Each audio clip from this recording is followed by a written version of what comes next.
jamna fi na langarde jon lanko Aminata en ɗo ko ɗum an ko koto Karim to langarde joni e yehe ko goɗɗo wonna e soñjuɗo ɗo kay mais mi hewti eyi après mi wolonta eyi hiɗa andi ko waɗa an ko ƴettuɗa kum pantalon ma hiɗa haylo ɗo e koñci sikkuɗa mi andama mi yiɗa sikkude ko mi ɓen rewɓe ne yawa feeti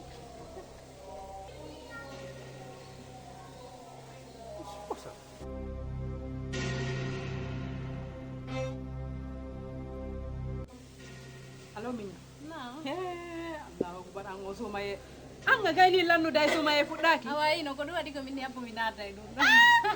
Allahu akbar awan mi ɗum ɗo sumaye ɗo e lannude haɗa miɗa andi a gayni yande an gilandema ñande iwnoɗa ɗo hayya rewtali ɗo non aray gilandema ñande iwnoɗa ɗo mi inma mi yaari waltoɗa langa iɗa andi accudunoɗan ɗo e probléme ɗayna ɗo hon ɗo a rewtali gama ene ko ɗo sakkitorɗo yo a jaka kenan ma no inni woni addani mi gollo jaka o jumbo waddi hanɗo jaka mi hay hunde ala ko mi wiya ɓen ɗo nini han hikka sumaye on mi wolnanoma mi hooride nden ñande ko ɗum mi wiwnoma mi wolnanoma a wowluno gore janggo ino inde wattuɗalan wattuɗalan jofojo ko ɗum min mi habbo mi fanka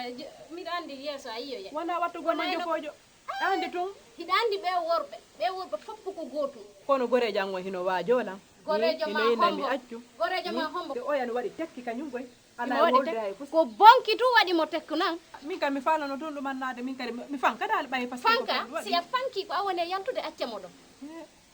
ɓaynoga seedata e jofo yagal ƴettu hoore ma inna an kadi a waɗay tek miñam wota Allah accu no andi wona ɗum wota accu ko arma o tawma ɗo ko ɗo o accatama miñam an si a jotto ha o ara o tawama ɗo yalta accanamo si ɗum ɗon hewti hara yango mi anda wo ko honno wonmi hooride hikka ko tortomi Allah yalla jaɓanan o sumayede kono mi anda honno wonmi hooride Allah jaɓay waɗu hoore ma jofo inna yo Allah jaɓa Allah jaɓay to ɗum walla wallahi ɗum ɗo kay famade wo o non ɗo sumano te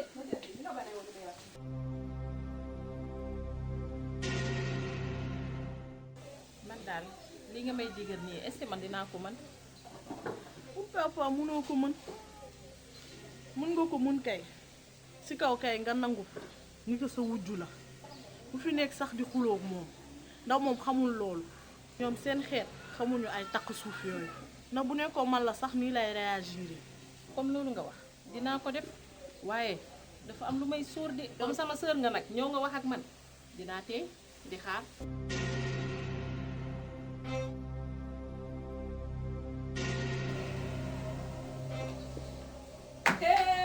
ay non na a ere ɗiɗo hande heɓonde lay sana lawi o hande sumay on nga raɓɓotomo ɗum wallan ɗo commandama wallan ɗo way wallan ɗo way fi Allah fiyandu mene dara zima siki haga saɗa hiɗa ɗumanno honɗum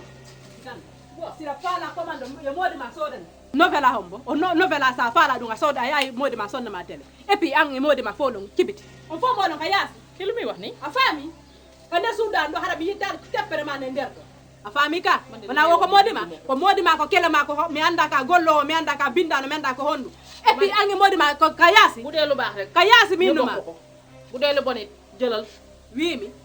adduɗoma ɗon ka yaasi ɗo a walta ɗo hande ka nder suudan ɗo haɗa mi yitalde de koyɗe ma ka nder suudan ɗo a faami ka haɗa memi tallan télécommande o si ɗo faala télé e moodi ma sodane mi anda ko moodi ma mi anda ko kele ma a faami ka merde way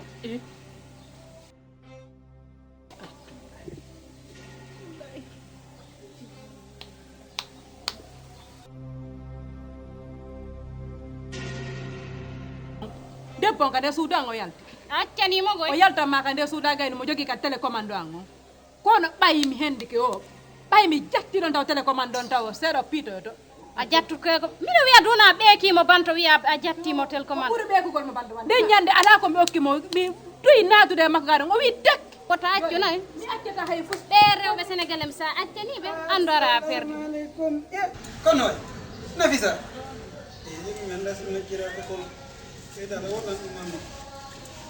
mi suumaya eyo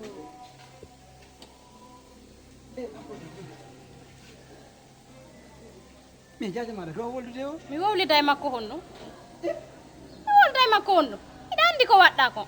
koye hoore gonga makko o jooɗi hiɗa andi ko waɗɗa kon ko gonga tigi gorko no duwa jombude rewɓe ɗiɗo ha nayo kono noon hiɗa andi no warruɗa no wona no warrete moko ba tigi nani warrata on no nga hetta ange ware ma inay ware bewa